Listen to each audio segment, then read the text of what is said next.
This week, the US stock market hit yet another record high.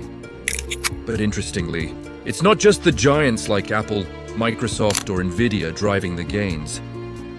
Behind the scenes, hundreds of smaller companies are quietly lifting the index. Meanwhile, in Washington, a surprise visa policy just slapped a fee of up to $100,000 on each H-1B application, sending shockwaves through the tech world. Across the Atlantic, London is still grappling with stablecoins, while the US, Japan, and Europe are moving ahead. The question is, what connects these seemingly unrelated pieces? And more importantly, how will it affect our wallets, our jobs, and the global economy?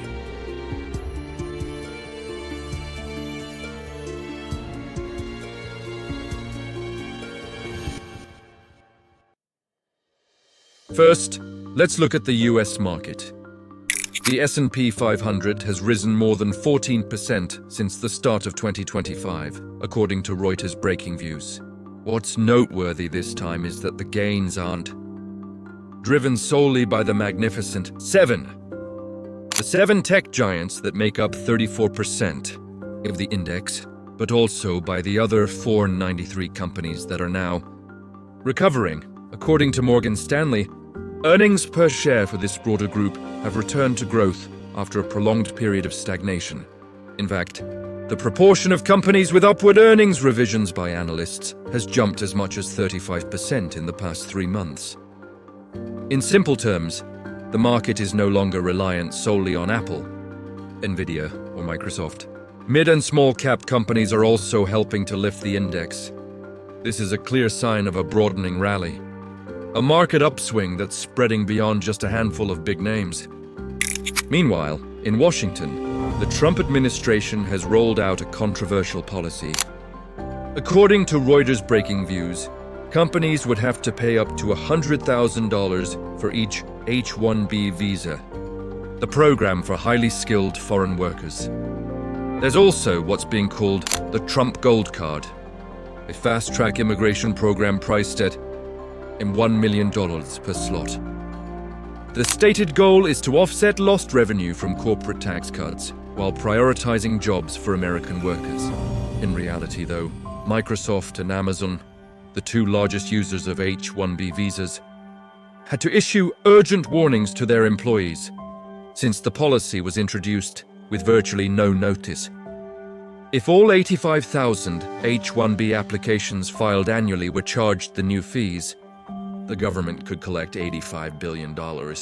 It sounds huge, but in the context of federal spending, it's relatively small. Even more concerning, experts warn this could push tech giants to reduce international hiring, increase offshore remote work, or accelerate automation with AI. In other words, the US risks losing access to top talent in exchange for only a modest boost in revenue.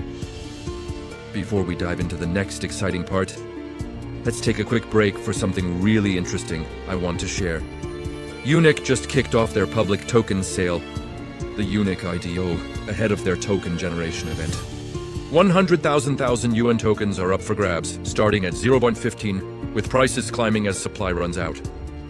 Early birds get a head start, plus an 11% referral reward, 8% instantly in USDT and 3% in UN tokens with a vesting schedule.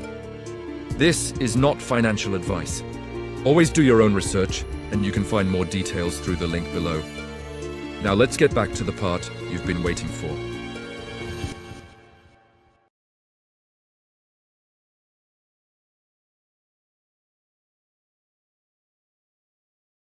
Shifting to Europe, both Reuters Breakingviews and the Financial Times point out that London is falling behind in regulating stablecoins.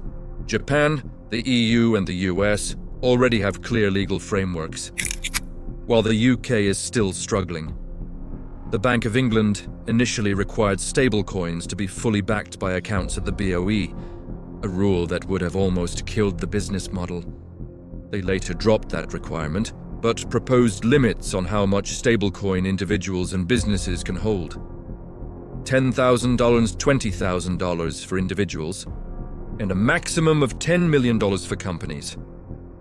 The problem is that these limits are extremely difficult to enforce.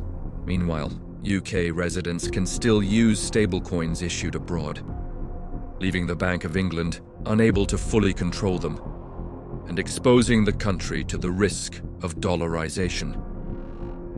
According to a report from Imperial College, the global stablecoin market could reach $750 billion by 2030. If the UK lags, all of those benefits could flow to the US and EU. On the other hand, issuing a stablecoin pegged to the pound could capture between $18 billion and $97 billion, strengthening London's role and making it easier for the government to issue bonds.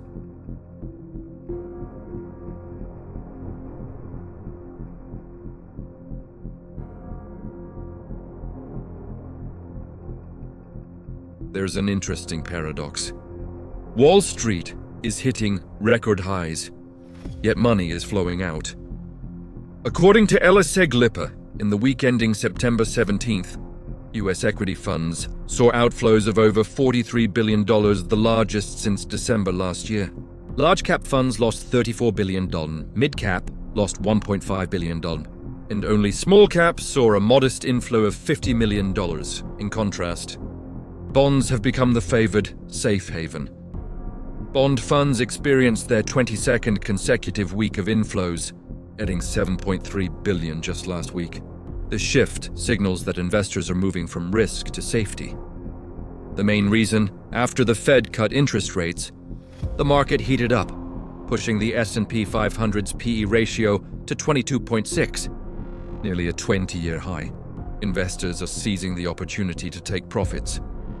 So the picture right now has two sides. Stock prices are rising on expectations, but large sums of money are leaving the market. When these two extremes meet, the market often enters a pause phase, either consolidating or correcting.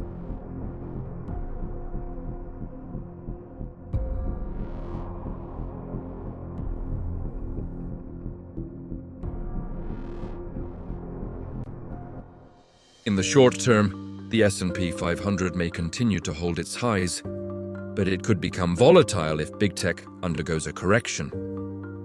Regarding the visa policy, I expect major tech companies to ramp up hiring abroad rather than in the US, and potentially invest more heavily in automation.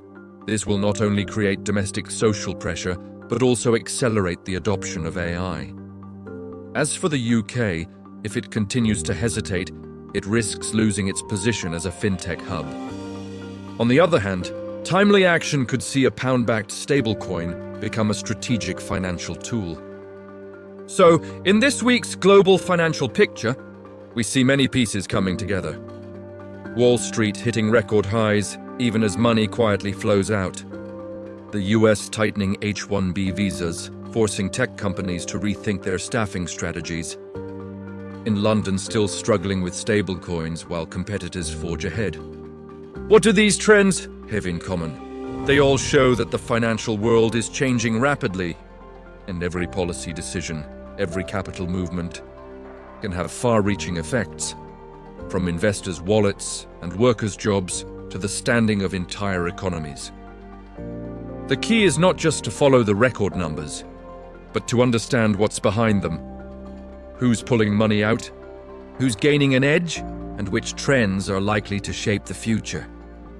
By the way, in light of those events, Unic OTC Exchange is a transparent, secure, and risk-free platform with over $20 million in revenue and $20 million deals for major projects, even surpassing CEX's. Big names like Doodles and Pump.Fun have already proven Unic's strength. That's why more than 5 million users trust it for on-chain trading. Check out the link below to dive in if this caught your interest. Just sharing info, not advice. Always research before making decisions. If you found this analysis helpful, don't forget to like, subscribe, and share with anyone interested in global markets. Your support allows me to continue bringing fresh, up-to-date insights. Thank you for watching until the very end. See you in the next episode, where we'll decode more of the world's financial and economic turning points.